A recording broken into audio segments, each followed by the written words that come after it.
영광이 하나님을 뵙는 복된 주일 예배 자리에 나오신 성도 여러분을 우리 주님의 이름으로 환영합니다. 몇 가지 교회 소식 알려드리겠습니다. 자마 중보기도 컨퍼런스가 8월 9일부터 11일 이렇게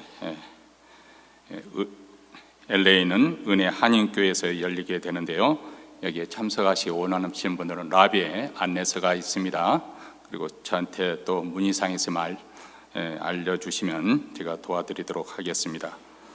오늘은 예배 후에 친교가 준비되어 있습니다. 우리 친교실에서 함께 즐거운 교제 나누시기 바랍니다. 이제 사도신경으로 우리의 신앙을 하나님께 고백하심으로 6월 18일 오늘 우리 아버지 날인데 우리 아버지 날 주일 예배 하나님 앞에 드리도록 하겠습니다.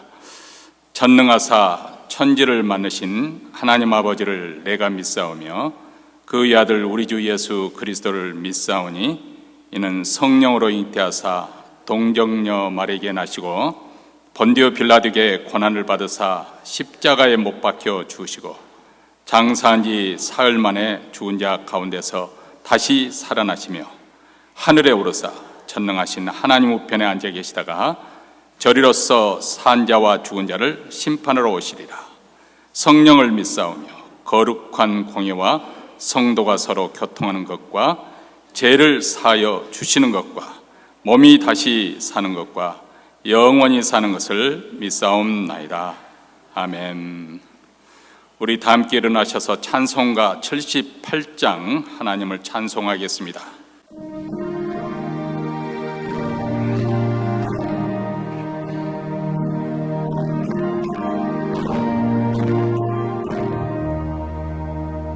참 아름다워라 주님의 세계는 저 솔로몬의 옷보다 더 고운 백합화 주 찬송하는 저 맑은 새소리 내 아버지의 지으신 그 솜씨 깊도다. 참 아름다워라 주님의 세계는 저 아침 해와 저녁 놀 밤하늘 빛난 별 막막한 바다와 늘 푸른 봉우리 아주 하나님 영광을 잘 드러내도다. 참 아름다워라 주님의 세계는 저 산에 부는 바람과 잔잔한 시냇물 그 소리 가운데 주 음성 들리니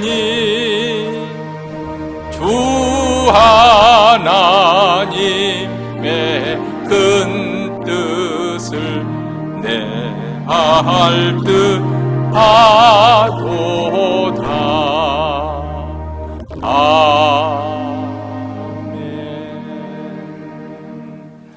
이 시간 우리 마음을 앞에서 하나님 앞에 기도할 때 먼저 오늘 우리가 드리는 이 예배 가운데 하나님의 영광이 충만하게 나타나기를 위해서 우리 하여금 주의 영광을 알게 하옵소서. 우리 교회뿐만 아니라 몬트레는 모든 교회들, 특히 우리 한인교회 주님의 임재가 생생하게 경험되어지고 또 하나님을 만난 흔적을 안고 돌아갈 수 있도록 주의 영광에 저희들로 하여금 압도되게 하여 주시고 주의 거룩한 빛에 사로잡히게 하옵소서. 이렇게 주님의 영광을 구하는 기도를 드리십시다. 두 번째로는 이 미국의 아름다운 땅에 얼마나 불의한 일과 불신앙과 불순종으로 인해서 죄로 얼룩져 가고 있습니까? 온갖 불의와 부정의와 또 방탕함과 더러움과 그리고 총기 사고로 인한 이렇게 살육이 일어나고 마약이 범실되고 또 홈리스 피플이 더 갈수록 더해져 가는 이렇게 여러 가지 어려운 상황에 있는 이 미국을 위해서 우리와 우리의 후손들이 살아갈 이 미국 땅을 위해서 다시금 이 땅이 회복될 수 있도록 다시금 거룩함이 다시금 이 땅을 충만하게 뒤덮을 수 있도록 하나님의 영광이 나타나게 하여 주시고 교회가 다시금 새로워지게 하시고 또 복음에 다시금 이 땅에 소망이 되게 하옵소서. 이렇게 미국을 위해서 또 우리가 살고 있는 이 캘리포니아를 위해서 우리 한번 하나님 앞에 기도하십시다. 또 마지막으로 우리 자신과 우리 가정의 기도 제목을 하나님께 우리 소원을 아뢰십시다. 또 사랑하는 우리 이웃들 가운데 지금도 병석에 있고 병원에 계시고 또 암투병하고 계시는 여러 아픈 성도들, 또 여러 가지 가정적으로 경제적으로 시련을 겪고 있는 성도들을 위해서 우리 하나님 믿음의 선한 삶 잘 싸우게 하시고 또 우리 하나님의 치유하심과 회복케 하시는 은혜가 넘치도록 이 예배 가운데 우리의 기도를 통해서 나타날 수 있도록 이 시간 마음을 앞에서 하나님 앞에 다 함께 통성으로 기도하겠습니다. 자비로우시고 은혜로우신 하나님 아버지, 오늘도 그리스도의 보혈을 힘입고 은혜의 보좌 앞에 나왔습니다. 하나님의 이름을 부르며 하나님께 찬송을 드리며 하나님께 영광을 돌리고자 하는 이 자리에 우리 하나님의 영광과 거룩이 충만하게 나타나서 저희들을 압도하여 주시옵시고 그 귀한 빛에 사로잡히는 축복의 시간이 되기를 원합니다. 우리 교회뿐만 아니라 몬트레는 모든 교회들, 특별히 우리 한인교회 주의 영광이 생생하게 아버지의 영광이 나타나게 하시고 충만하게 경험되게 하여 주시옵시고 그 사랑의 아버지의 빛에 아버지가 사로잡히는 축복의 자리가 되기를 원하오니 주여 주의 영광을 나타내서 저희들 하여금 주의 영광을 보게 하여 주시옵기를 원합니다. 하나님을 아는 축복의 자리가 되기를 간절히 원하고 기도합니다. 하나님 아버지, 특별히 오늘은 이 시간에 미국 땅을 위해서 기도합니다.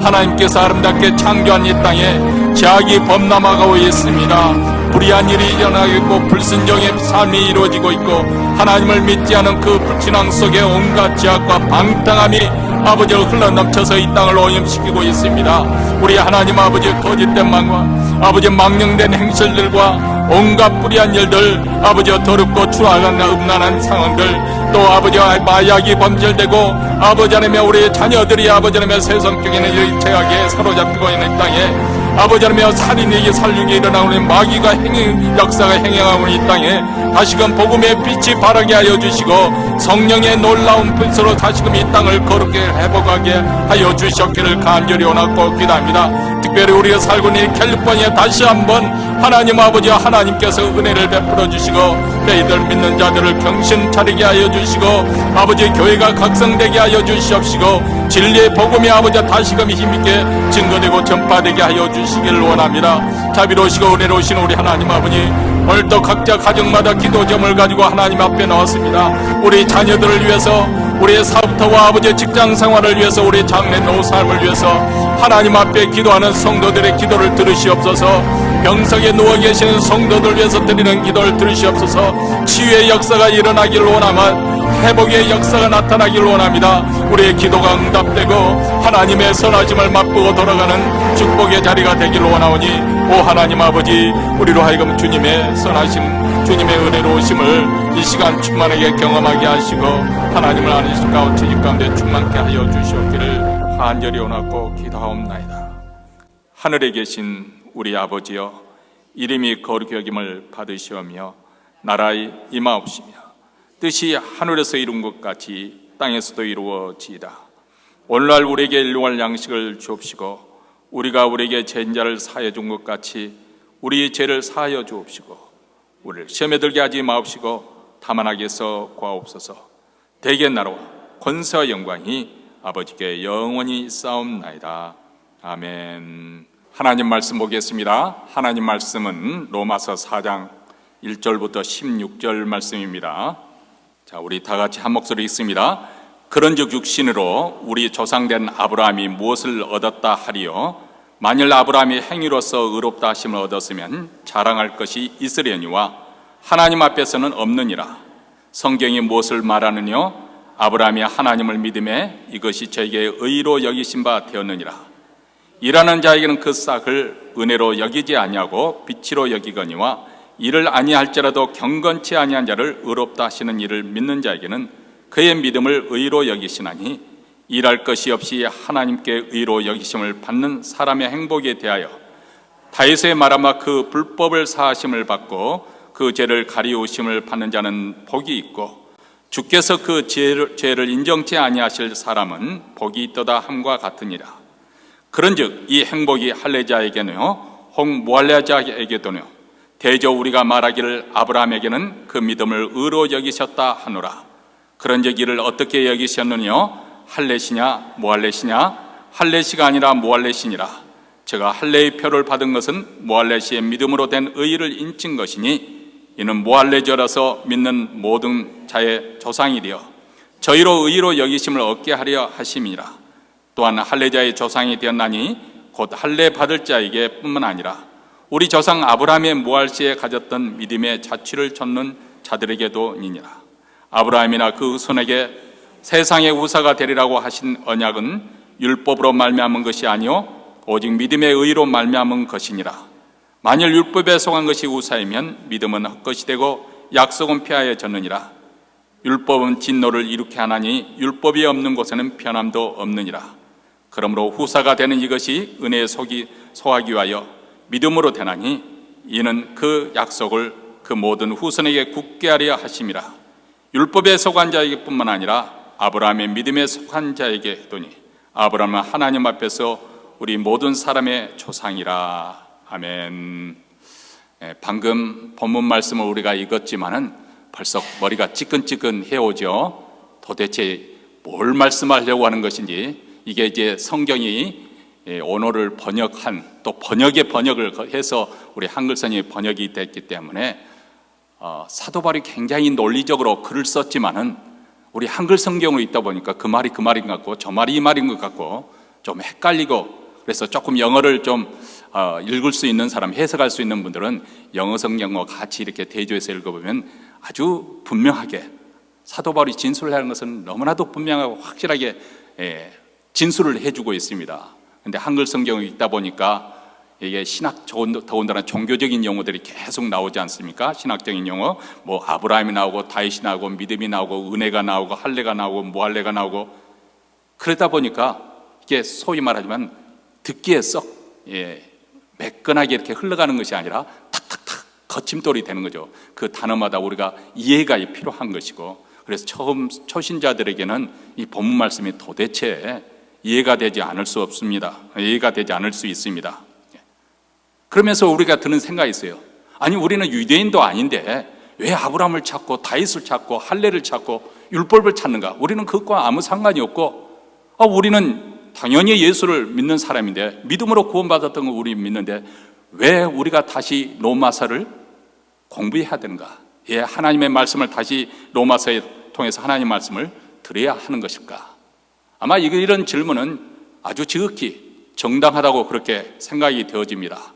그런데 우리 인간은 이 에덴에서 타락한 이후에 하나님으로부터 떠난 우리 인생, 모든 인생은 예외가 없이 다 누구나 할 것 없이 자기가 주도하는 인생을 살기 때문에 거기에 파생되는 필연적인 삶의 경향이 있습니다. 그것은 하나님보다도 자기를 더 믿고 산다는 것이고 또 하나님의 의를 의지하기보다는 자기 의를 의지하게 된다는 것입니다. 왜냐하면 우리가 태어난 이후로 끊임없이 반복되게 학습되어 오는 것이 있거든요. 세상에는 공짜가 없다. 좋은 것일수록 더 대가를 치러야 된다. 이렇게 우리가 학습 강화가 되어져 있기 때문에 신앙생활을 하면서도 여전히 하나님을 믿는다고 하지만은 끝내 하나님이 내 인생의 주도권을 가지고 있는 것이 아니라 내가 내 인생의 주도권, 그러니까 최종 결정권은 하나님께 있는 것이 아니라 내가 가지고 있는 거예요. 그래서 우리가 기도할 때도 하나님, 내가 이런 상황이 있는데 어떻게 하면 좋겠습니까? 자, 이 말을 잘 해석해야 해요. 우리가 그렇게 기도하지만 그 말 속에 담겨있는 우리 마음의 속뜻은 뭐냐면 하나님 패를 하나 보여주시죠. 그래서 하나님 패가 나하고 합하면은 내가 그것을 선택해서 갈 것이고, 하나님 패가 내가 보기에 별로 좋아 보이지 않으면 나는 내 패를 가지고 사용할 것입니다.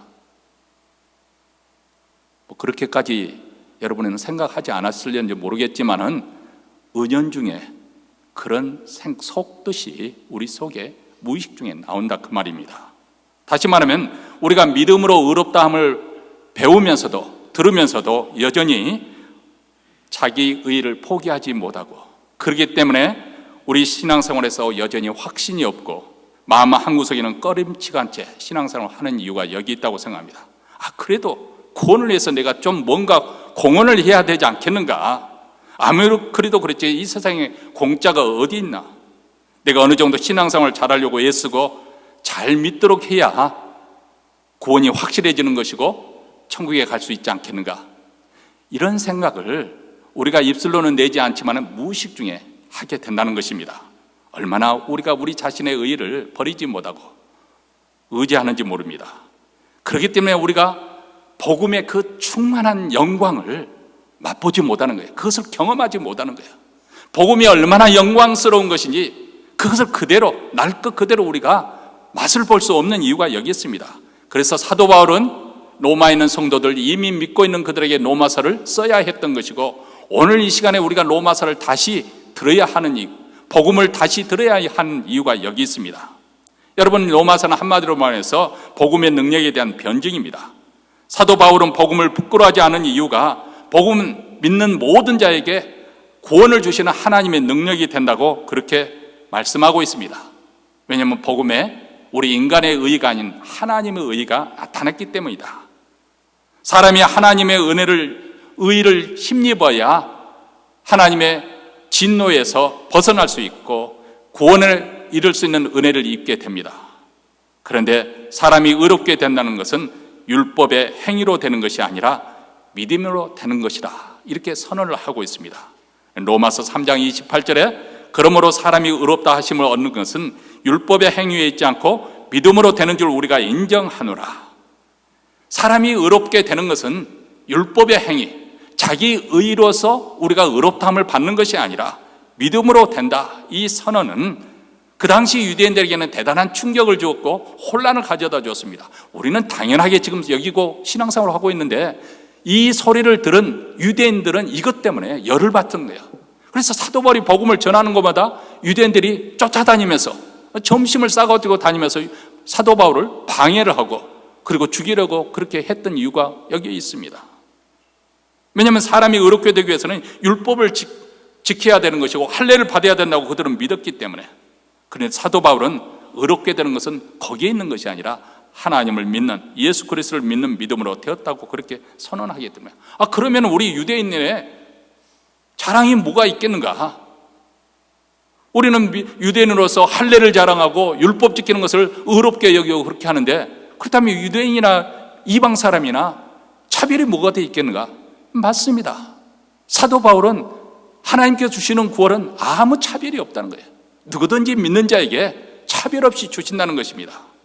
그래서 로마서 4장에서는 의롭게 되는 것이 행위에 있는 것이 아니라 믿음으로 되는 것을 있다는 것을 변증하기 위해서 유대인들이 자랑하고 있는 그들의 조상 아브라함과 다윗을 사례를 들고 있는 것이지요. 아브라함은 믿음의 조상으로서 최고의 믿음을 가진 자로 모두가 그를 인정을 합니다. 또 다윗은 하나님의 마음에 합한 사람으로서 이스라엘 역사에서 가장 훌륭한 탁월한 왕이었습니다.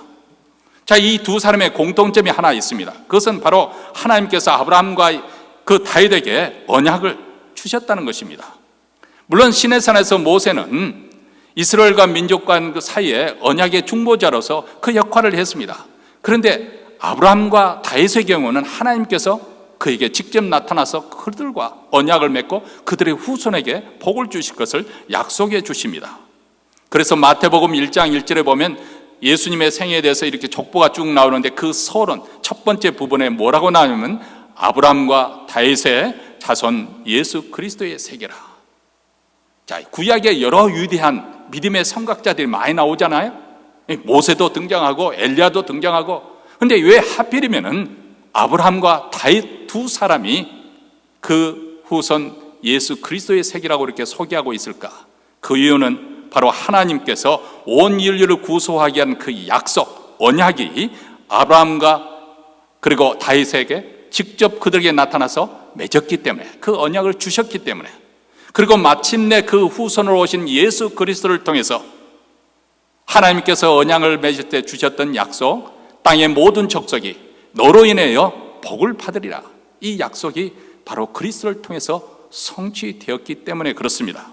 그렇기 때문에 사도 바울은 아브라함과 다윗이 율법의 행위로가 아닌 믿음으로 의롭게 되었다는 것을 사실을 증명하게 된다면 당연히 그 후손들인 유대인들도 더 이상 자기들의 율법의 행위를 자랑하지 않을 것이고 할례 받았다는 것 사실로 인해서 의롭다는 것을 그들은 버리게 될 것이다. 그렇게 생각한 것이죠.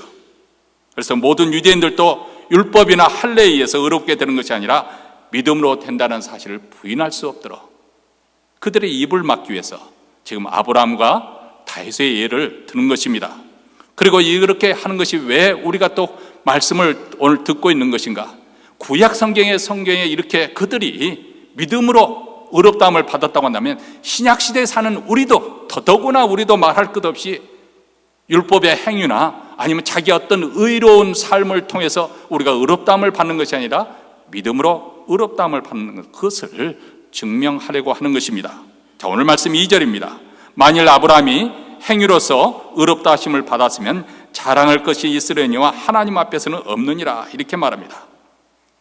자, 아브라함은 물론 아비 본토 친척집을 떠나라는 하나님의 말씀에 따라 갈 바를 알지 못한 채로 순종해서 나아갔던 믿음의 사람이긴 분명합니다. 근데 지금 우리가 수요 찬양 예배 때 계속해서 창세기를 공부하고 있는데 특히 아브라함의 그 일대기를 추적해 가면서 공부하면서 우리가 발견한 것이 있습니다. 아, 아브라함도 우리처럼 허물과 실수가 많았던 사람이구나. 우리가 생각할 때는 그는 그냥 완벽한 믿음을 가진 사람인 줄 알았는데, 물론 그런 믿음의 정점에 자기 아들 독자 이삭을 바치는 정도까지 하나님 말씀에 순종하는 그런 믿음의 절정에 서기는 하지만은 그것이 어느 날 순간 갑자기 되어지는 것이 아니고 그도 여러 가지 불완전한 모습을 가졌고 그때마다 하나님께 개입하셔서 그의 믿음을 키워가셨던 것을, 견고하게 세워가셨던 것을 우리가 알게 됩니다. 특별히 가나안 땅에 기근이 되니까 그는 주저없이 애굽 땅에 내려갑니다. 그리고 애굽 땅에 내려가는 두려움에 있어서 자기 아내 사라를 누이라고 그렇게 거짓말을 하게 되고 그것이 올무가 돼서 바로에게 아내를 빼앗기고 맙니다. 정말 감사하게도 하나님께서 개입해 주셔서 아내를 되찾게 해주시고 애굽을 무사히 떠나게 해주시죠. 그것을 한 번뿐만 아니에요. 그 후에도 또 동일한 실수를 반복하는 그런 아브라함의 모습을 보여줍니다. 또 자손을 주시겠다는 하나님의 약속이 더디 이루어지니까 참다 못해 사레의 몸종인 하갈을 통해서 이스마엘을 낳는 실수로 범합니다.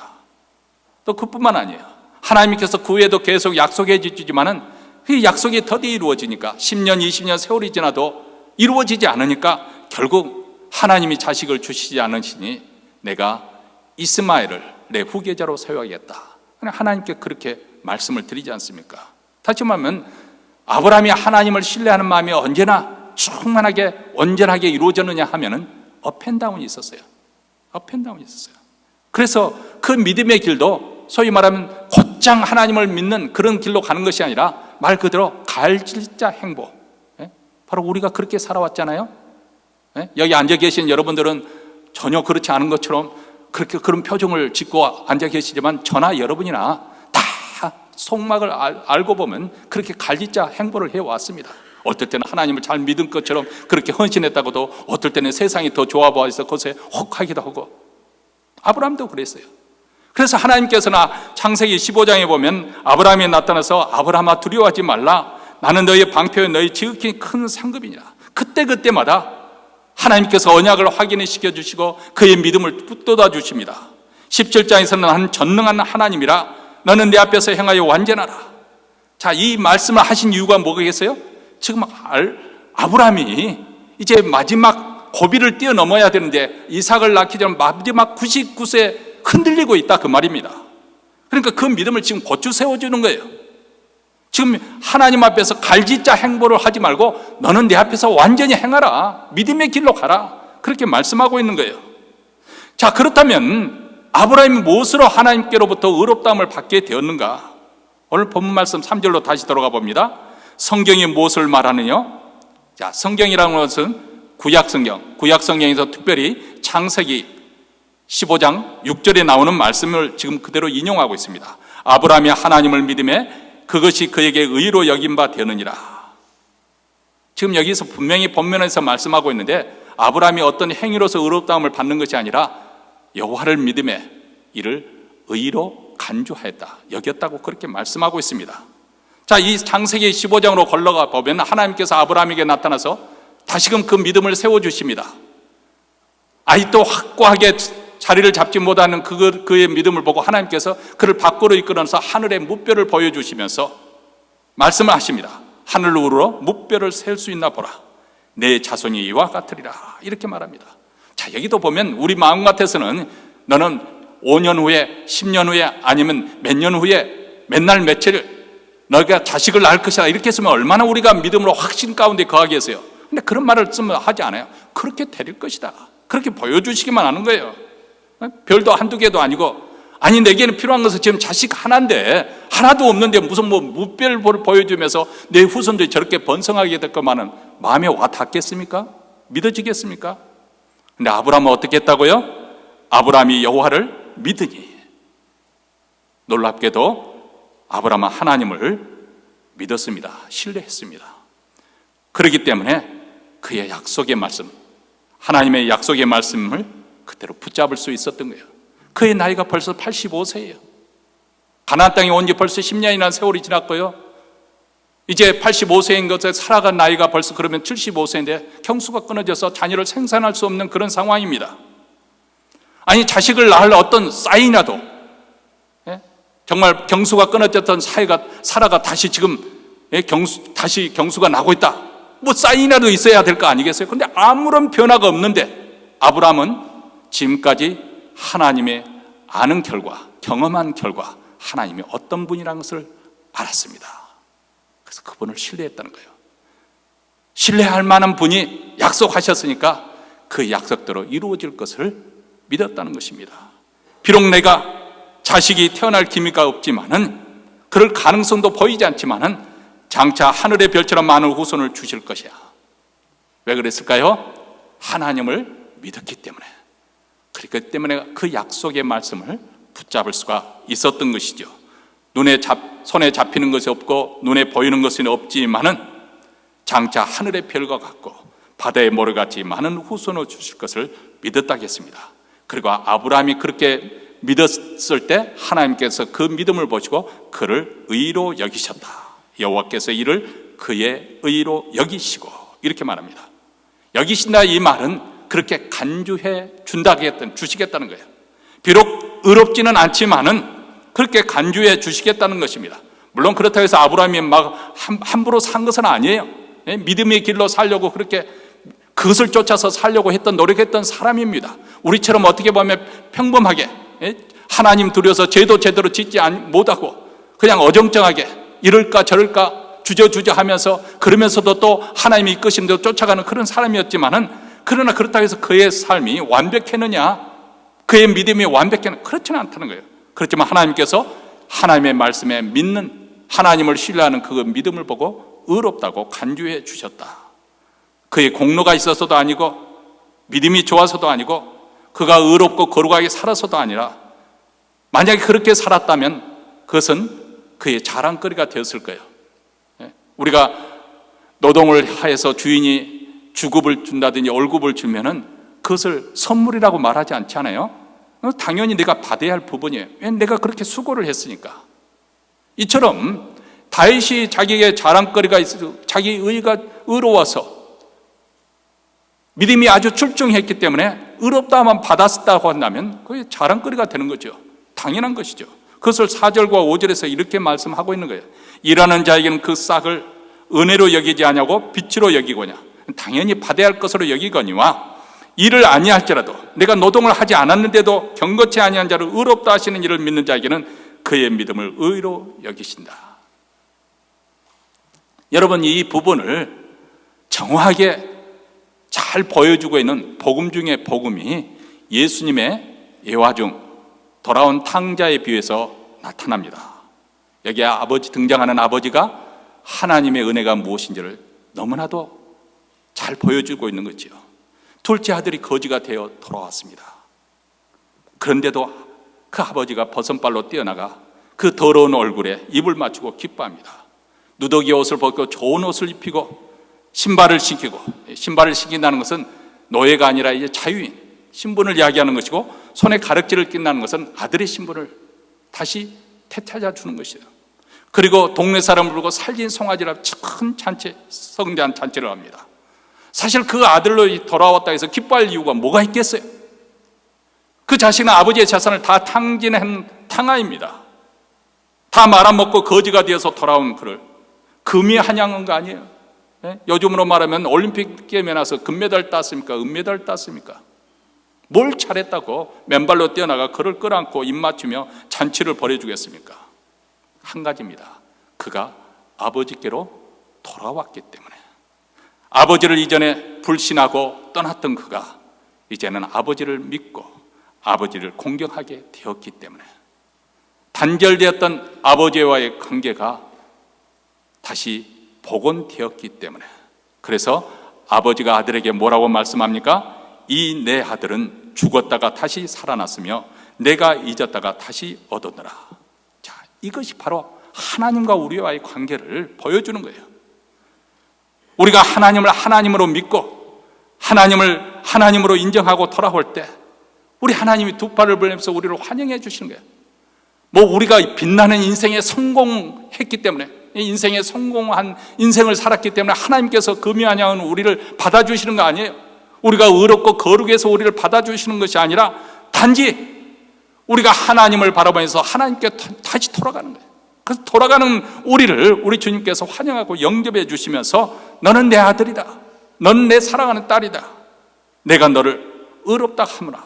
우리 하나님께서 말씀하시는, 이게 바로 구원입니다. 하나님과의 관계가 단절되었던데, 죄로 인해서 단절되었는데 다시금 우리가 하나님께 돌아가니까 하나님과의 관계가 회복이 되어지는 거예요. 내 업적이 훌륭해서 의인이 된 것도 아니고, 내가 의로운 삶을 살았기 때문에 의인이 된 것이 아니라 하나님의 은혜로 이 관계가 회복된 거, 우리는 의롭다 함을 받습니다. 그래서 에베소서 2장 8절과 9절에서 이렇게 말씀합니다. 너희가 그 은혜를 인하여 믿음으로 말미암아 구원을 얻었나니 이것이 너희에게서 난 것이 아니요 하나님의 선물이라. 행위에서 난 것이 아니니 이는 누구든지 자랑치 못하게 하려 함이라. 이렇게 말합니다. 아브라함을 통해서 하나님께서 우리가 행위로 구원받는 것이 아니라 믿음으로 의롭다함을 받는 것을 이렇게 증명하고 있는 거예요. 이어서 바울은 다윗의 사례를 통해서 더 확실하게 우리가 믿음으로 의롭다 하는 것이 무엇인 것을 보여주고 있습니다.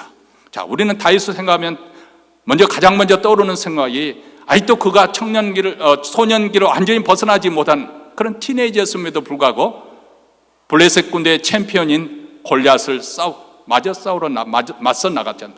그래서 물맷돌 하나하나 그를 단숨에 쓰러뜨립니다. 그 후에도 수많은 전투에서 그는 승승장구하였습니다.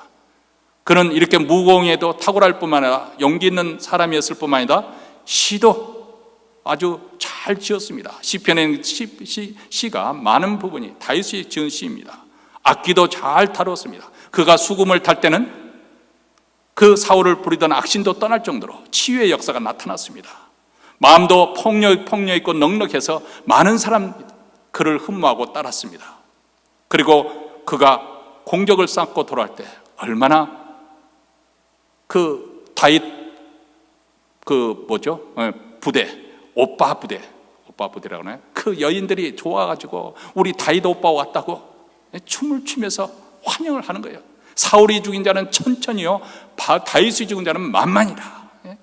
사울은 천천 죽이지만은 다윗은 만만을 죽이니까. 이 소리에 이제 사울이 열받아가지고 그다음부터 다윗을 죽이겠다고 쫓아다니지만은 어쨌든 이렇게 공적도 많이 쌓고 전공을 많이 올렸고 사람들에게도 인기가 폭발적인데 그것 때문에 다윗이 행복했다고 말하지 않습니다. 정말 그가 마음에 행복했을 때가 언제였을까? 오늘 본 말씀 7절과 8절에서 나오고 있습니다. 우리 다 같이 읽겠습니다. 그 불법을 사하심을 받고 그 죄를 가리우심을 받는 자는 복이 있고 주께서 그 죄를 인정치 아니하실 사람은 복이 있도다. 자, 원문 성경에 보면은 Blessed are those, 복이 있도다. 자, 어떤 사람이 복이 있느냐? 불법이 사함을 받은 사람이요, 복이 있도다. 죄가 가리워짐을 받은 사람이요, 복이 있도다. 주께서 그 죄를 인정하지 아니하실 사람이요, 이렇게 되어 있습니다. 자, 한마디로 말해서 우리 인생에 어느 때 가장 행복한가? 물론 우리가 행복한 그 순간이 많이 있지만 최고의 행복의 순간이 언제인가? 그것은 우리가 죄 사함을 받았을 때다. 네, 이것도 별로 행복하다고 생각하지 않을 분들이 계세요. 왜냐하면 내가 그렇게 다윗처럼 죄진 적이 없다고 생각하기 때문에, 내가 그 정도까지 죄인이라고 생각하지 않기 때문에. 자, 우리가 다시 한번 다윗으로 돌아가 봅니다. 그는 순간의 충동을 이기지 못해서 우리아의 아내를 범하고 말았습니다.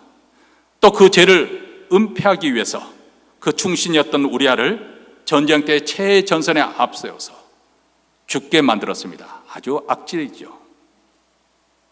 하나님의 마음에 합했던 사람인데 이렇게 일순간에 그는 추락하고 말았습니다. 그가 죽으니까 그의 아내를 자기 아내로 삼았어요. 겉으로 볼 때는 소위 완전 범죄죠. 뭐 설령 누가 눈치를 챘다 한들 감히 왕 앞에서 입 한번 뻥긋거릴 사람이 누가 있겠습니까? 다들 소문 들어서 알고 있었지만 시시하고 있었을 것입니다. 그런데 다른 사람들은 침묵을 지키고 있지만 그의 내면에서 들려오는 양심의 소리, 양심이 송사하는 소리는, 그것은 어떻게 막을 수가 없었던 것이죠. 어쩌면 속으로 그는 이렇게 자기 자신에게 스스로 합리화시키며 말할 수도 있어요. 아니, 그래도 내가 그동안 이 국가를 위해서 공을 세운 것이 얼마인데 이 정도쯤이야. 이거 한 번 실수했는데 골리앗도 물리치고 사울왕의 핍박도 내가 잘 감당하고 내가 적군을 물리친 지가 수많은 전투에서 승리하고 거두어서, 그리고 내가 도와준 사람만 해도 얼마나 많은데 앞으로 내가 더 공을 세우면 되겠지, 더 많은 사람을 도와주면 되겠지. 아마 그렇게 합리화했을는지도 모릅니다. 그런데 그럼에도 불구하고 자기 마음속에는 그 죄의식을 떨쳐버릴 수가 없었던 것이죠. 그래서 시편에 보면 그는 이렇게 자기의 심경을 토로하고 있습니다. 내가 죄를 토설지 아니할 때 종일 신음함으로 내 뼈가 쇠하였도다. 말을 뼈가 마를 정도로, 뭐 살이 빠졌다는 소리를 고민해서 살이 빠졌다는 소리를 듣습니다만 뼈가 쇠할 정도로 나의 죄로 말미암아 내 뼈에 평안이 없나이다. 주께서 꺾으신 뼈들로 즐거워하게 하소서. 얼마나 괴로웠던지, 뼈가 썼는데 차라리 부러진 뼈들이 그냥 환호성을 지르도록 그렇게 저주받은 인생이 되도록 하십시오. 이렇게 하나님께 지금 항의를 하고 있는 거죠. 이전에 다윗은 사울이 어떻게 하나님께 버림을 받아서 미쳐가는지, 정신병자가 되는 것을 생생히 목격한 사람이에요. 성령을 거두가실 때 악신이 그를 부리는 것을 보았습니다. 그래서 다윗은 다른 것 무엇보다도 하나님께 버림받을 것이 두려웠죠. 그래서 이렇게 간구합니다. 여호와여, 나를 버리지 마옵소서. 나의 하나님의 나를 멀리하지 마옵소서. 나를 주 앞에서 쫓아내지 마시며 주의 성령을 내게서 거두지 마옵소서. 여러분, 물론 이렇게 다윗처럼 극적인 그런 일을 겪지 않았다 하더라도 사실 다윗이나 우리나 50보 100보 차이입니다. 한번 곰곰이 생각해 보십시오. 사람이 좀 힘들고 고통스러운 인생을 살더라도요, 마음에 별로 걸리는 것이 없어요. 그리고 하나님과 나와의 관계가 정상적이고 올바른 관계 속에 있다고 한다면 그 마음은 평온합니다. 어떤 분은 그것이 심심해서 지루하다고 말하려는지 모르지만 그런 평안도 정말 일상생활이 깨져버리면 다른 예를 들어 내가 중병에 걸렸다든지 내 자식이 뭐 산에 못사네 그런 싸움이 들린다든지 여러 가지 뭐 사고가, 그러면 우리가 평소에 이렇게 평범한 일상생활을 얼마나 감사한지 모릅니다. 그렇지 않습니까? 우리 마음에 평안하고 기쁨이 있어야 되는데, 겉모습은 아무리 잘 되어서 모든 것이 부족함이 없다 할지라도 마음이 평안치 않으면 그 사람은 결코 행복한 사람이 아니에요. 그 마음에 제 문제가 해결되면 기쁨도 없고 평안도 없습니다. 다윗이 그랬잖아요. 왕의 자리에 앉아 있었지만은 뭐 날마다 호위하시면서 음식이 차려져 나오겠지만은 입맛이 있겠습니까? 그 내면의 죄의식으로 인해서 기쁨이 없지요. 그러다가 나단 선지자가 어느 날 그를 나타나서 책망을 합니다. 그때 그는 고꾸라지죠. 하나님 앞에 눈물을 흘리면서 침상을 적시면서 해결을 하였다. 그리고 비로소 제3의 은총이 그에게 베풀어졌을 때 그는 비로소 진정한 행복이 어디에 있는지, 진정한 복이 무엇인지를 깨닫게 되었습니다. 복이 있도다. 불법이 사함을 받은 사람이요. 복이 있도다. 죄가 가려짐을 받은 사람이요. 복이 있도다. 주께서 그 죄를 인정하지 아니하실 사람이요. 여러분, 우리도 과거에 그 가슴에 묻어든 죄로 인해서 고통과 번민의 나날을 벌일 수가 있습니다. 그때 우리가 예수님의 십자가의 밑에 나아가 우리 죄를 고백하고 죄 씻음을 받을 때, 제3의 은총이 우리에게 임했을 때 그 기쁨과 감격은 이루 말을 행언할 길이 없습니다. 그래서 우리가 처음 복음을 믿고 구원받은 역사가 일어날 때 우리에게 감격과 그 감격과 기쁨이 충만한 이유도 바로 여기 있습니다. 동시에 제3이 이루어졌기 때문에. 세상에 많은 기쁨이 있지만은 이 제3의 기쁨만큼 큰 감격도 없을 것입니다. 그 기쁨은 어떤 기쁨입니까? 창살 없는 감옥에서 빠져나오는 기쁨이요, 사형수가 무죄 판결을 받고 풀려나는 기쁨이요, 죄인이 의롭다함을 받는 기쁨이요, 사단의 종노릇 하던 사람이 이제는 하나님의 아들, 딸이 되는 기쁨입니다. 우리가 한 것이 무엇입니까? 단지 예수님의 십자가 앞에 나와서 내 죄를 고백하고 예수님의 그 피, 보혈의 피가 내 죄를 깨끗하게 해줄 것을 믿었을 뿐인데, 우리 주님께서는 우리를 그것을 보시고 의롭다고 칭해 주시고, 그리고 천국 백성으로, 천국 시민으로 우리를 삼아 주십니다. 과거에 내가 얼마나 중한 죄를 범했는가 그것을 따져 묻지 않습니다. 우리에게 생명과 복과 기쁨을 주십니다. 장래의 소망을 약속해 주십니다. 그러니 우리가 의롭다함 받는 것이 얼마나 감격이고 감사한 일인지요. 자, 그렇다면 이런 사죄의 은총, 이 행복이 누구에게 임하는 것일까요?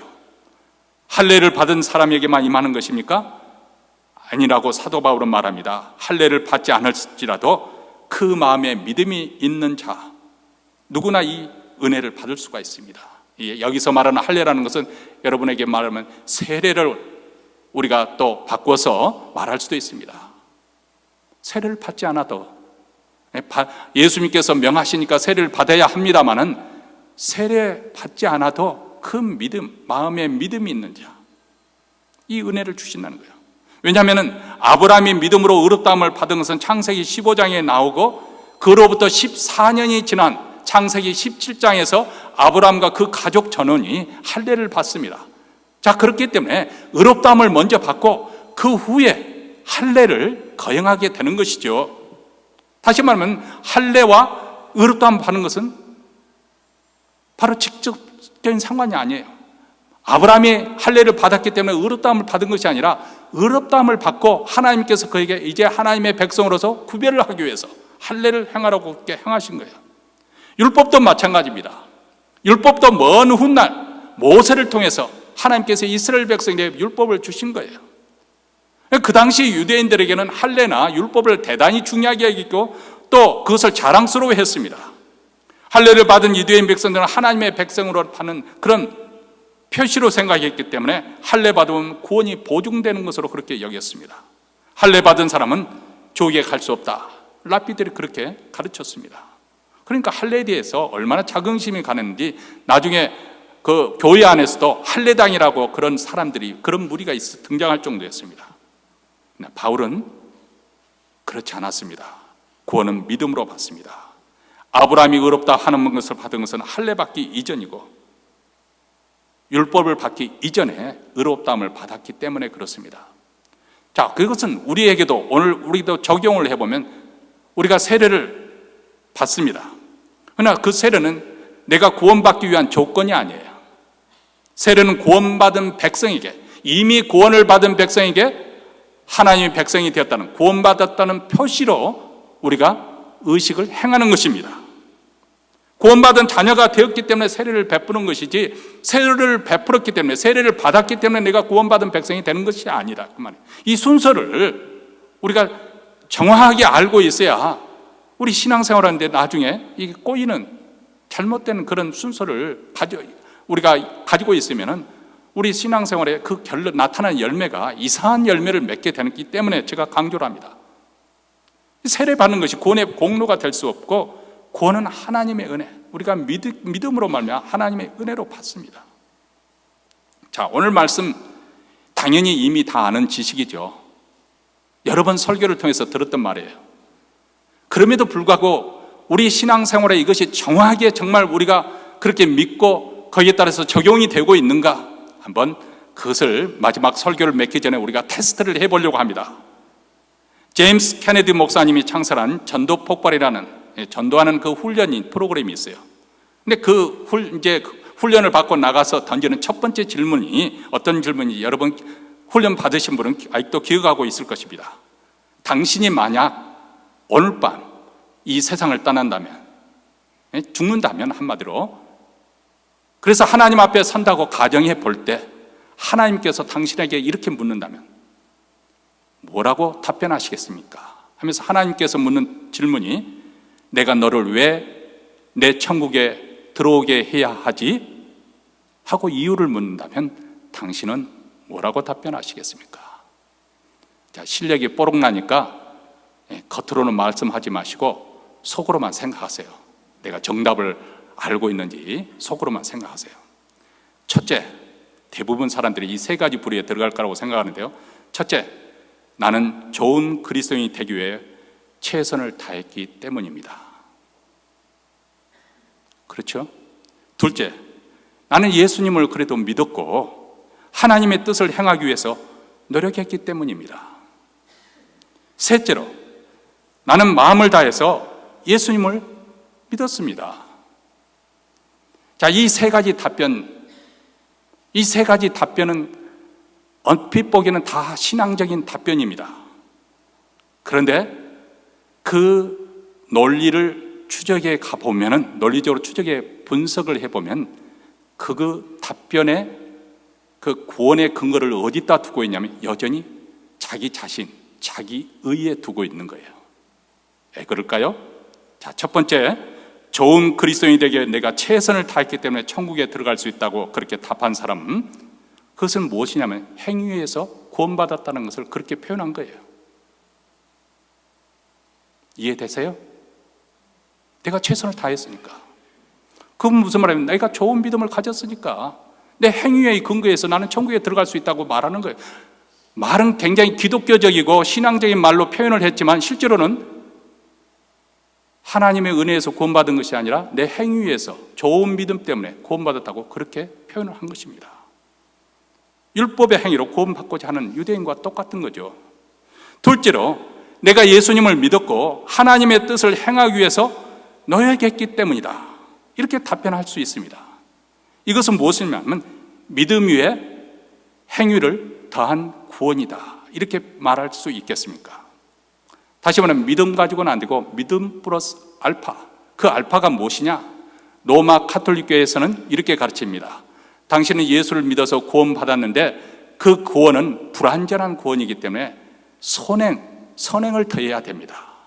그래서 미사에도 참여해야 되고 성만찬에 미사, 청만찬을 하는 그것에 참여해야 되고 다른 사람을 선하게 대하는 선한 일을 힘써야 됩니다. 그래서 여러분이 그 좋은 성적을 가지면 바로 죽으면 천국에 들어갈 것이고, 실적이 좋지 못하면 연옥에 가서 거기서 연단을 받은 다음에 그 후손들이 연보를 많이 한다든지 기도를 많이 해준다든지 아니면 본인이 거기서 어느 정도 일정 기간 수양을 잘하면 그 다음 천국에 가게 될 것입니다. 이게 바로 믿음 플러스 알파를 강요하는, 행위를 더하는 그런 신앙이죠.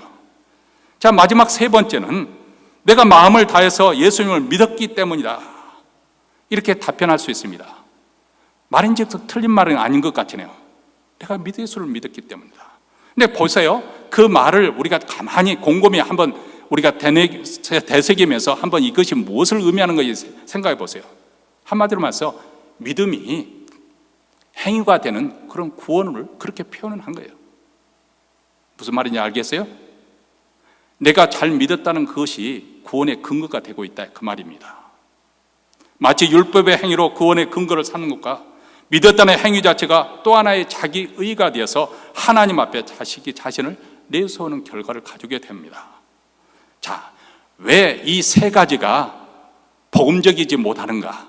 그 결과를 보면, 거기에 나타나는 그 신앙의 열매, 나타난 열매를 보면 이것이 분명해집니다.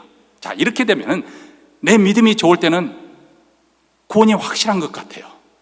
지금 죽어도 천국에 들어갈 것 같아요. 근데 요즘 좀 신앙생활이 조금 시원치 않고, 그래서 내 믿음이 좋지 않다고 그렇게 느껴지면은 마치 구원과 천국은 나로부터 멀어진 것 같습니다. 뭔가 좀 내가 더 노력해야 될 것 같은 그런 느낌을 갖습니다. 그래서 확신이 없고 불안정하는 거죠. 자, 이런 상황이 되면 대체적으로 우리가 어떤 대처를 하게 됩니까?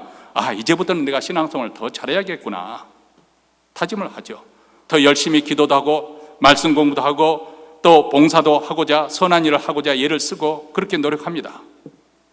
이것 자체가 나쁘다는 것도 아닙니다. 여러분들이 오해를 하시면 안 돼요. 이것 자체가 잘못됐다, 하지 말아야 된다, 그것을 말씀하는 것이 아니고 구원의 논리에 따라서 우리가 뭐가 문제점이 있는 그것을 지금 지적하려고 하는 거예요.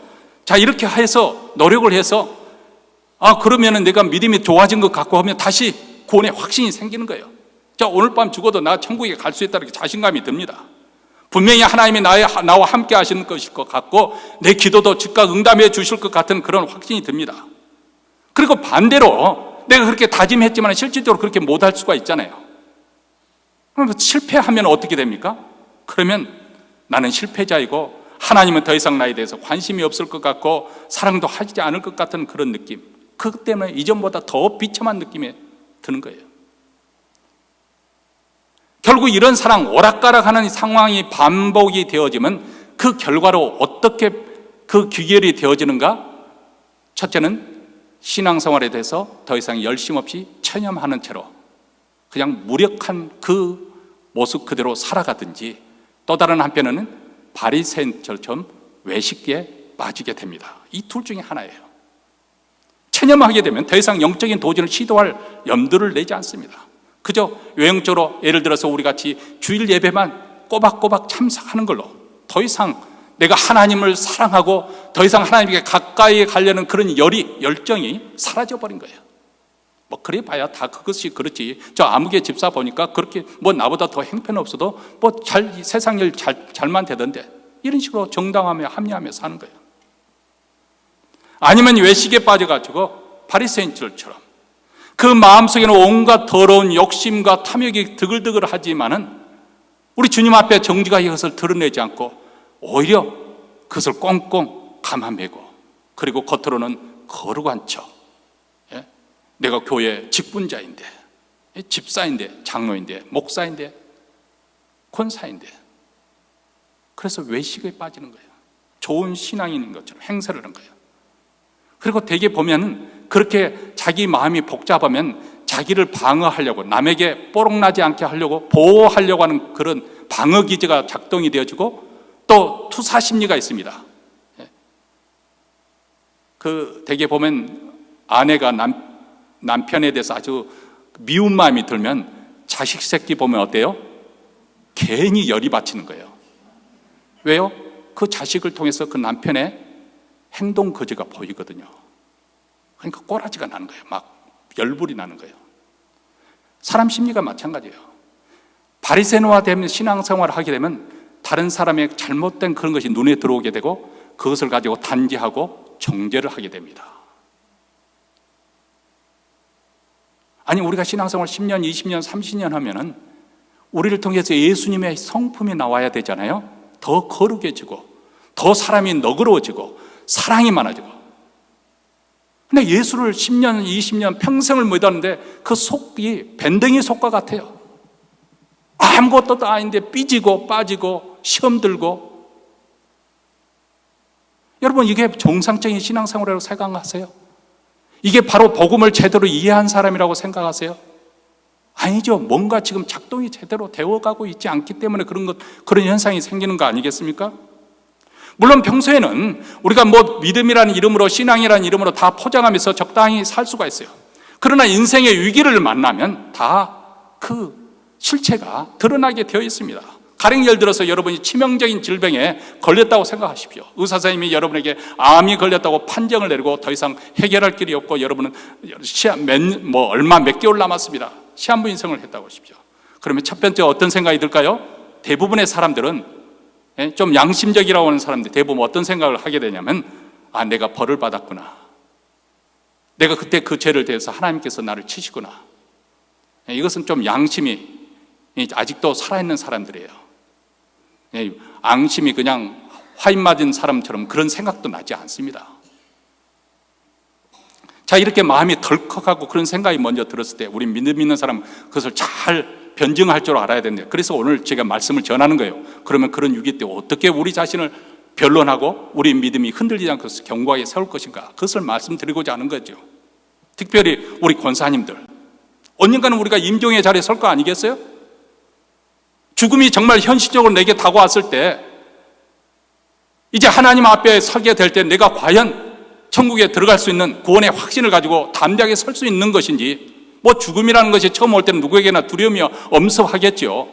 그러나 계속해서 공포심에 사로잡히는 것하고 그 공포심을 이겨내고 믿음으로 변증할 수 있는 것, 이것이 복음의 능력이거든요. 이거 복음을 제대로 이해해야만이 우리가 죽음의 자리에 설 때 정말 담대하게 그 죽음을 맞이할 수 있게 되는 거 아니겠어요? 오늘날 그런 일이 호련히 우리에게 임했을 때 과연 우리가 복음으로서 우리 자신을 변론할 수 있는 것인가? 우리 신앙을 고쳐 세우고 우리가 구원의 확신을 가지고 담대하게 우리 자신을 믿음으로 나가게 할 수 있겠는가? 다시 한번 강조합니다. 우리가 하나님을 믿는다는 것, 믿음으로 우리가 구원을 받았다는 것은 우리의 믿는 행위에 강조점이 있는 것이 아닙니다. 잘 생각하셔야 해요.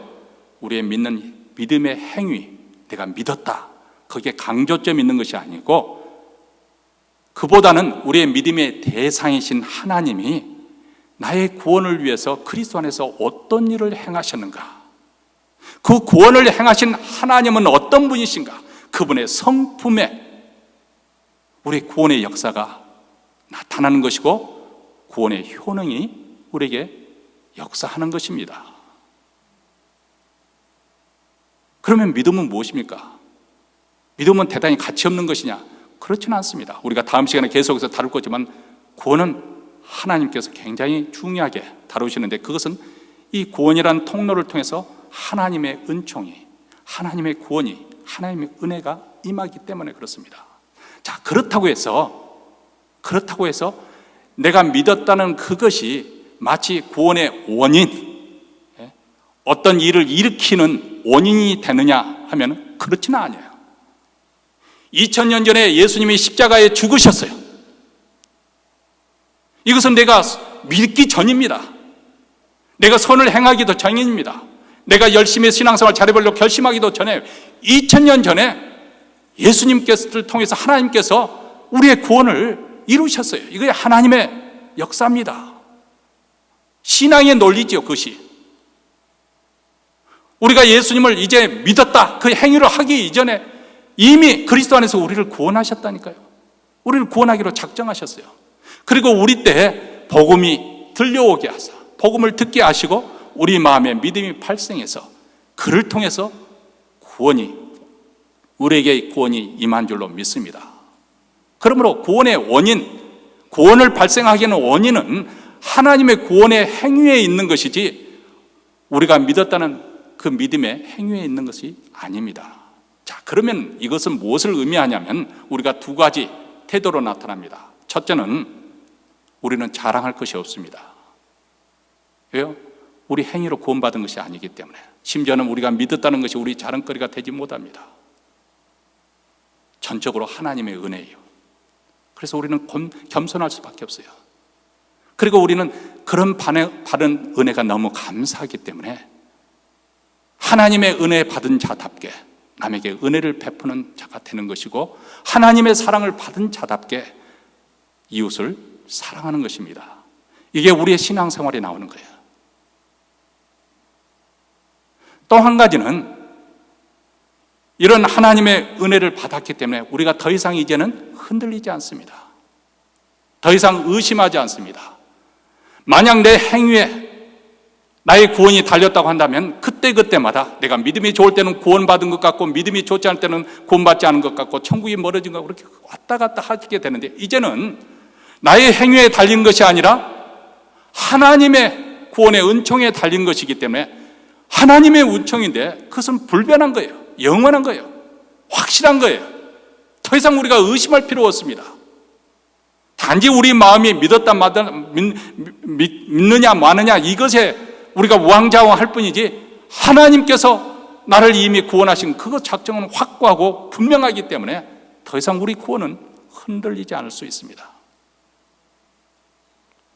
그래서 우리가 신앙생활에 담대함을 얻습니다. 설령 죽음의 자리에 설지라도, 아이고 내가 지은 죄가 많은데 어떻게 하지, 이런 두려움이 엄습할지라도 나의 구원은 우리 하나님의 은혜로 되어진 것이다. 내가 의로워서 구원받은 것이 아니고, 내가 이미 죄인 되었을 때 하나님께서 나를 사랑하시고 독생자 예수 그리스도를 2000년 전에 이미 보내주셔서 나의 죄를 영원히 단번에 해결해 주셨어. 내가 그것을 믿는 믿음으로 내가 구원받은 거야. 그래서 내 자신을 변론할 수가 있어요. 사단이 나의 믿음을 흔들었고, 나로 하여금 공포심에 사로잡혀 하고, 그래서 하나님의 영광을 가리는 그렇게 역사할 때 우리는 담대하게 우리의 믿음을 선포하면서 우리 구원으로 인해서 우리는 감사하며 하나님께 영광을 돌릴 수가 있고, 또 우리가 자신 있게 담대하게 복음에 합당한 삶을 살 수 있는 그런 근거가 되는 줄 믿습니다. 이 복된 삶이 우리 모두가에게 임하기를 주의 이름으로 축원합니다. 기도하겠습니다.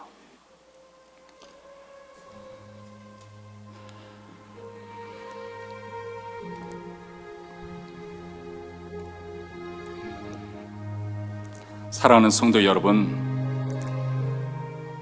아마도 대부분의 여기 계신 분들은 다시는 로마서를 돌아갈 그럴 기회도 갖지 않은 채로, 어쩌면 오늘 들은 복음의 말씀이 또 반복되지 않을 수도 있습니다. 자, 그럴지라도 우리가 받은 복음이 얼마나 영광스러운 것인지, 얼마나 복된 것인지, 이 세상 금은보화의 비견에도 비견할 수 없는 얼마나 탁월하고 얼마나 우월한 것인지 우리가 깨닫기를 원합니다. 그래서 이 복음을 소중하게 여기고 우리가 받은 구원이 얼마나 크고 놀라운 것인지 우리가 다시 한번 각성하기를 원합니다. 여기에 우리의 담대함이 있습니다. 비록 우리가 이 세상에서 또 어렵고 힘들고 가난하게 살지라도 우리가 당당할 수 있는 이유는 바로 이렇게 하나님의 은혜로 인해서 우리가 하나님의 자녀가 됐고 천국 백성으로서 천국을 소유할 수 있는 천국의 상속자가 되었기 때문에 그렇습니다. 이 복음으로 담대한 우리 신앙생활이 되기를 원하고, 또 복음에 합당한 삶을 사는데 또 원동력이 되기를 바랍니다. 하나님 아버지 감사합니다. 2000년 전에 로마서가 쓰여지면서 들려졌던 이 복음이 오늘 이 시간에 우리에게 다시 한번 들려지게 하여 주셔서 우리를 하여금 우리의 믿음이 얼마나 우리 하나님께서 주시는 복을 누리게 하는 그 통로가 되는 것인지, 우리에게 주신 하나님의 그 놀라운 복락이 얼마나 영광스러운지 깨닫게 하여 주셔서 감사합니다. 이제 새로 한 주 동안에도 이런 감격을 가지고 복음에 합당한 삶을 살 수 있도록 열심을 주시옵소서. 이제 예배의 순서대로 준비한 예물을 하나님 나라에 바쳐 드립니다. 이 물질을 통해서 천국 복음이 땅끝까지, 특별히 우리 북한 동포에까지 전파되게 하시며, 또 주의 교회를 더욱더 말씀과 기도로 흥왕하게 하여 주셔서 이 세상 끝날까지 사명을 잘 감당하는 교회가 되게 하시고, 오늘 또 이 예배에 참여하는 모든 성도들의 심령에 구원의 감격과 구원의 또 은혜가 흘러 넘쳐서 우리 주변에 있는 모든 사람들에게 그 은혜가 전달되고 그 복이 또 전수되는 귀한 역사가 일어나게 하여 주시옵소서.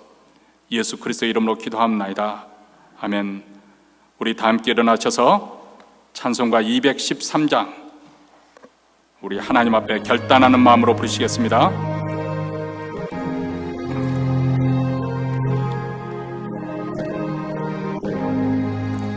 먹보다 더 검은 죄로 물든 이 마음, 빈눈보다 더 이게 깨끗하게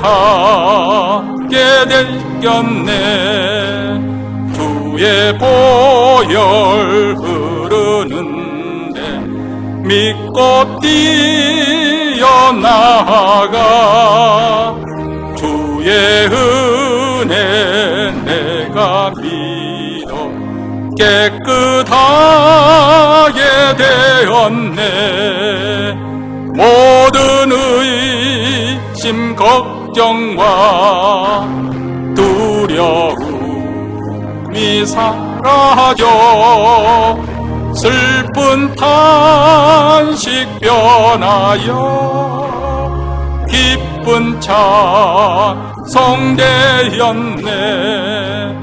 주의 보혈 흐르는데 믿고 뛰어나가 주의 은혜 내가 입어 깨끗하게 되었네. 세상 부귀 영화와 즐겨하던 모든 것 주를 믿는 내게는 분도 말도 못하다. 주의 보혈 흐르는데 믿고 뛰어나가 주의 은혜 내가 입어 깨끗하게 되었네. 나의 모든 보화는 저 천국에 쌓였네. 나의 평생 자랑은 주의 십자가로다. 주의 보혈 흐르는데 믿고 뛰어나가 주의 은혜 내가 입어 깨끗하게 되었. 후렴. 주의 보혈 흐르는데 믿고 뛰어나가 주의 은혜 내가 입어 깨끗하게 되었네. 이제는 우리 구주 예수 그리스도의 은혜와 하나님 아버지의 무한하신 사랑과 성령의 교통하심이 오늘 복음을 다시 한번 새롭게 각성하며 그 은혜에 감격하여 복음에 합당한 삶을 살기로 다짐하며 이 자리를 떠나는 사랑하는 주의 백성들 그 가정과 그 기업과 교회 위에 영원토록 함께 있을지어다. 아멘.